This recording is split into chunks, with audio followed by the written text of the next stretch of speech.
Hey guys, this is Steven with Longevity X. Back in here, I want to talk a little bit about what makes the X3 bar different than lifting weights at the gym. Okay. One key factor, this is a major factor, scientific principle behind this system is hypoxia. So with constant tension, I don't know if you're not familiar with hypoxia, it's basically a lack of oxygen. And what happens is when you have constant tension, by being under the band, right? Because it's increasing the tension as you get stronger and it's decreasing it as you move it back, but it's never offloading. It's never zero. Okay?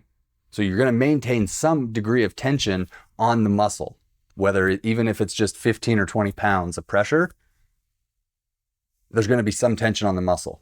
So when the muscle stays contracted, new blood, so constant tension means when it contracts, blood's pumping into it, okay, because it needs to supply oxygen, right, to contract the muscle. So you contract the muscle, but when you release, when you lengthen it, you don't actually relax the muscle. When that muscle doesn't relax, there's no blood leaving the muscle. Blood gets pumped in again when you contract again. And then when you bring it back, there's no blood leaving because I'm not relaxing. So the muscle stays contracted throughout the whole entire movement. It doesn't release because the release is what would let the blood go.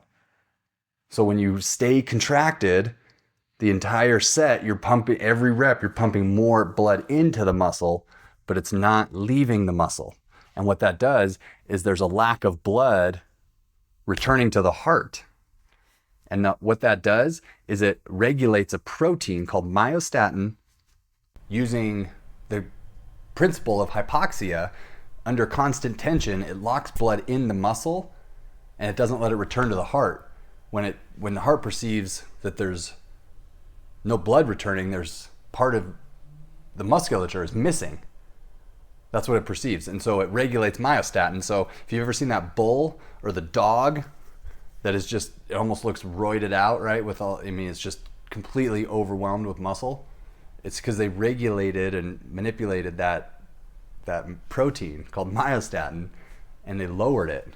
So the genetic potential to hold muscle on the frame is enhanced because myostatin limits muscle.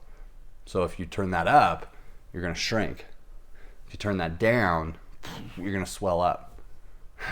And maybe not that dramatically, but that is kind of how to think about, it might not be that simple, right? But the hypoxia is a great benefit that increases your genetic potential to hold muscle on your frame.